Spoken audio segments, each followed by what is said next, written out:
Reciban un cordial saludo.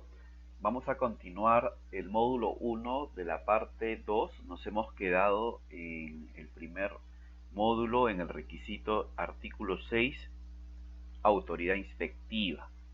¿Okay? En este módulo vamos a continuar con el requisito 6.5, artículo 6.5. ¿Okay?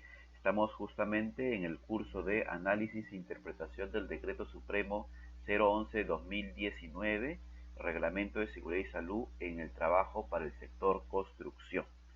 En esta oportunidad, entonces, en el artículo 6.5, nos dice el reglamento que de ahora en adelante las empresas constructoras deben tener un procedimiento de autorización de visitas, y esto es parte de las obligaciones del empleador. Esto también va a ser más aclarado más adelante, porque nos va a decir qué es lo que debe contener como mínimo este procedimiento de autorización de visitas. ¿Ok? Una de las funciones y obligaciones también en este artículo nos dice que se debe asegurar una supervisión eficaz, inspecciones y otras herramientas de evaluación y mejora continua del sistema de gestión.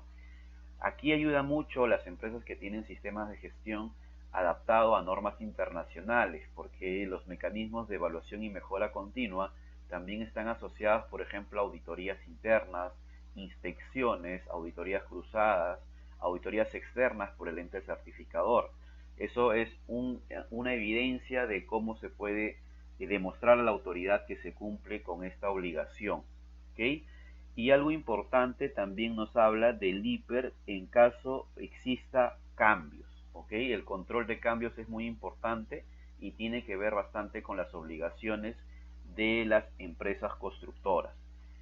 En el punto 6.10 nuevamente nos hace mención al tema de la vigilancia de la salud, bastante general la verdad, porque debemos asociar otras normativas como por ejemplo la RM312, donde nos establece mucho más contenido sobre la vigilancia médica y todos los protocolos complementarios. Otro punto importante es justamente la implementación del protocolo de interrupción de actividades.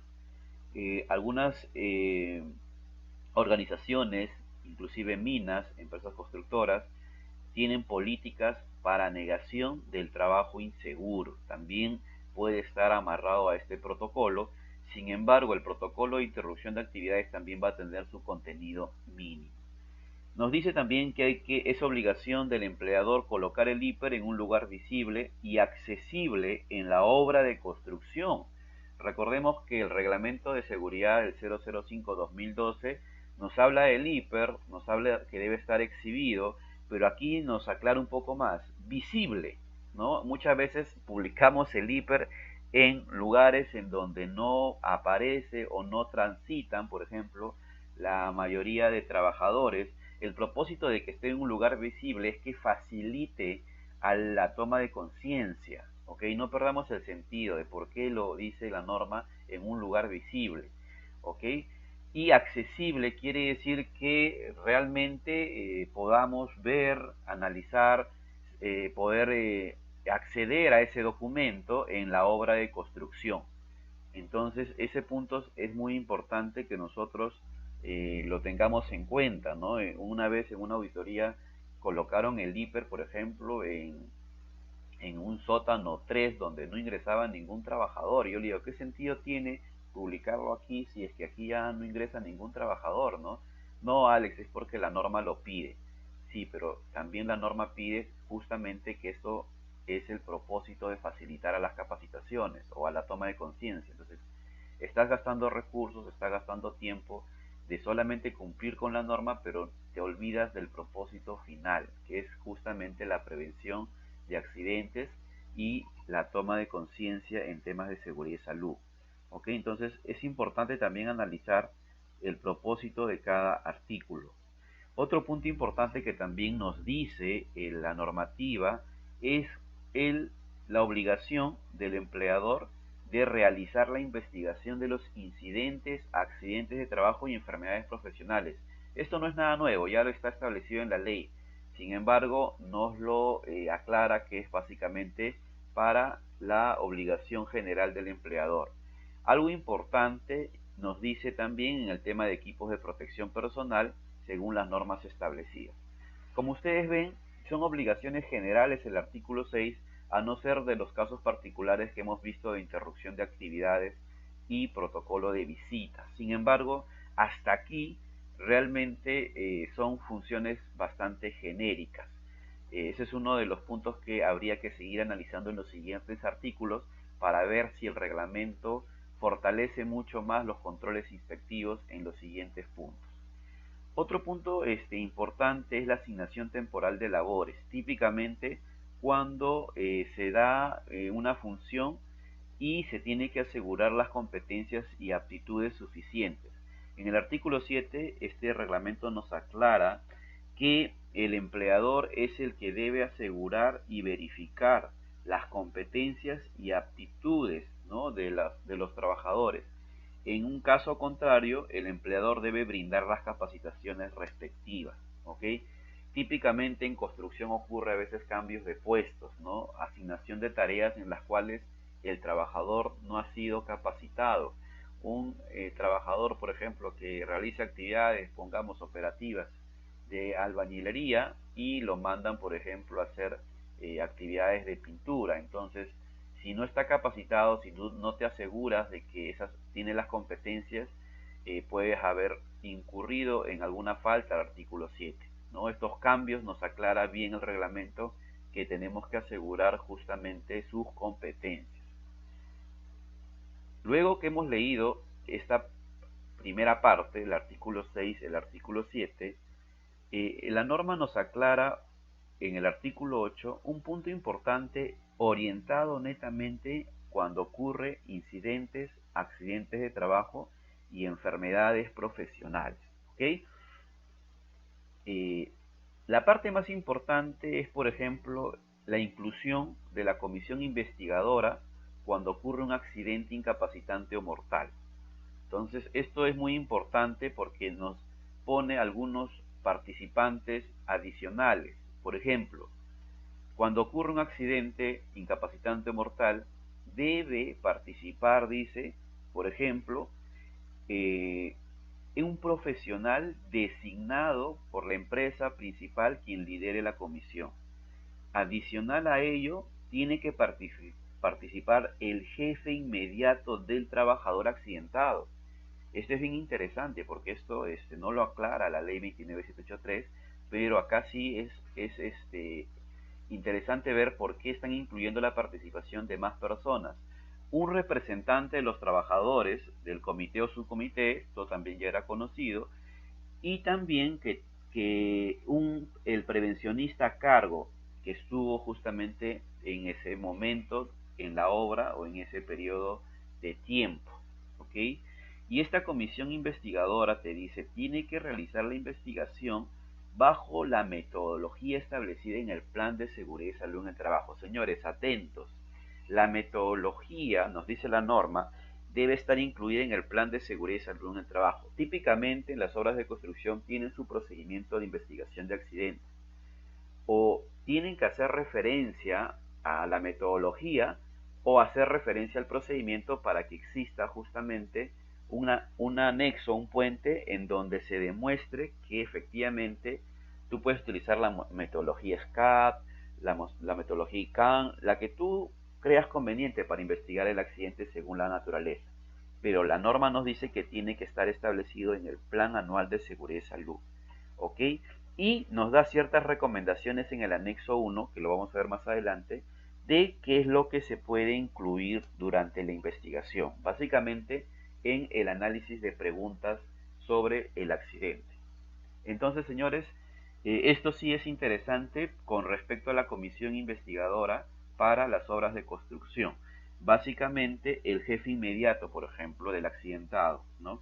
Evidentemente, los que utilizan, por ejemplo, metodologías mucho más finas, conocen que en un accidente la participación de los trabajadores es sumamente importante para descubrir realmente la causa raíz. Ese es el propósito y el sentido del por qué integra algunos profesionales y personas adicionales en la comisión investigadora. Pero esto ya es normativo.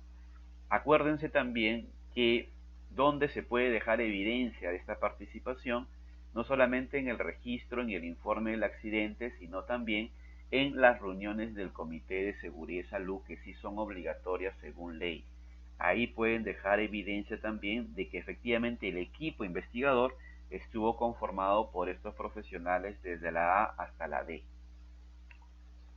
Bien, señores, bastante interesante hasta ahora. Realmente en esta parte se pone ya un poco bien potente la norma. Sin embargo, en otros artículos es bastante suave. En realidad, vamos a seguir analizando para al final dar nuestro punto de vista global.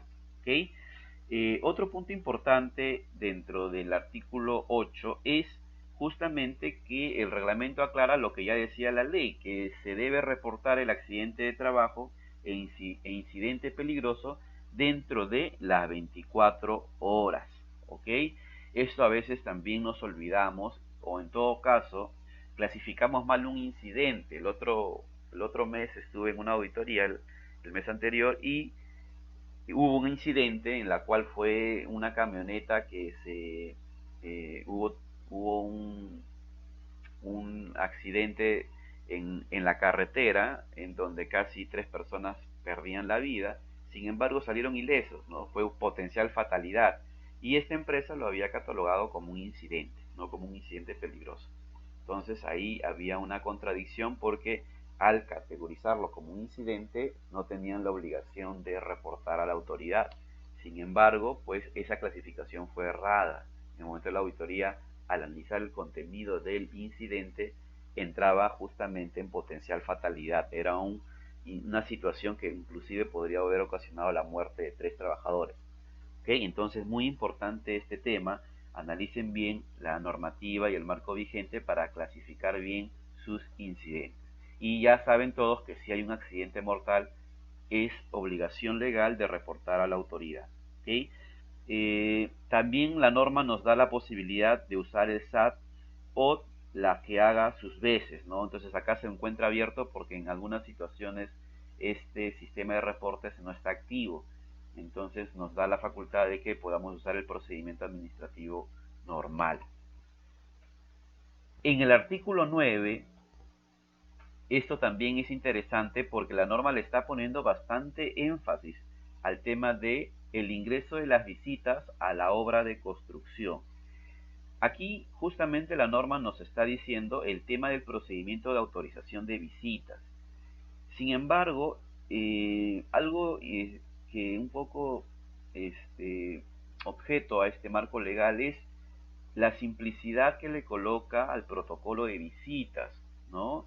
Si bien es cierto, tiene un contenido mínimo. Por ejemplo, vamos a ver qué es lo que me pide este protocolo de visitas en el artículo 10.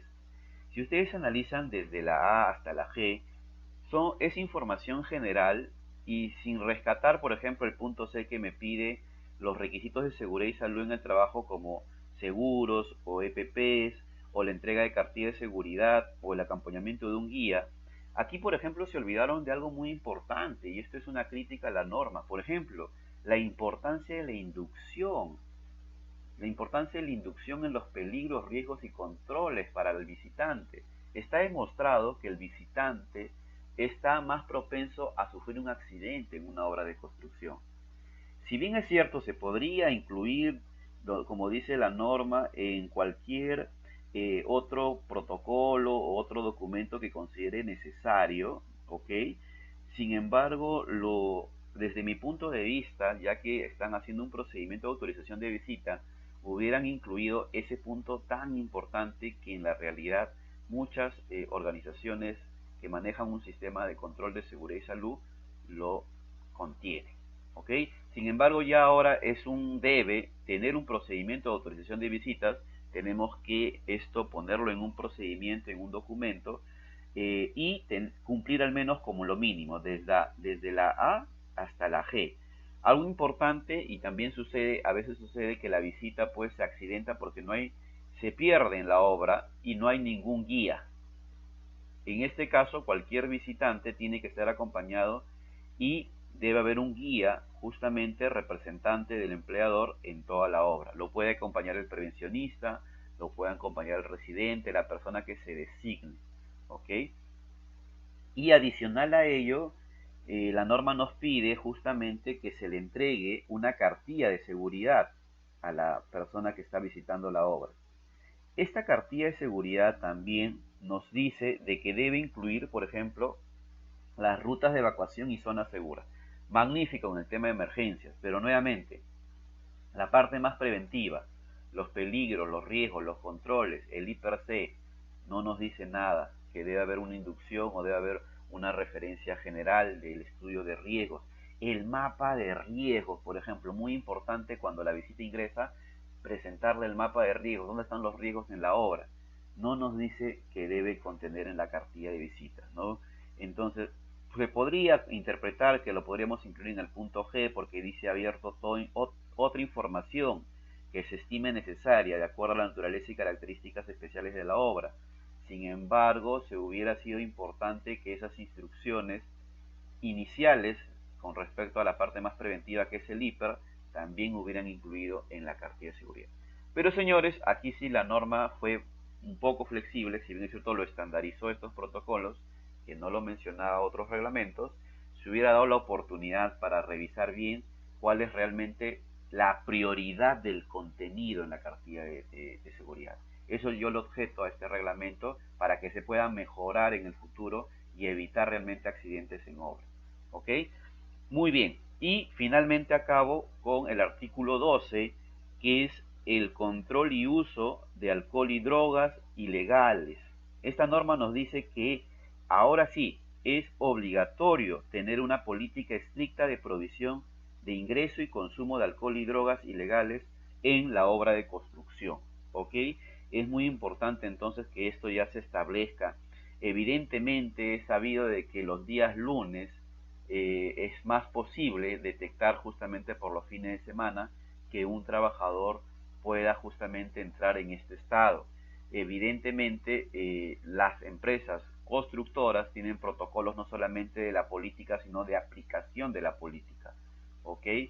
Y ahí hay que implementar alcoholímetros, hay que implementar una serie de dispositivos para realmente detectar y aplicar esta política y aplicar también nuestro reglamento interno de seguridad y salud en el trabajo en caso se detecte, ¿ok?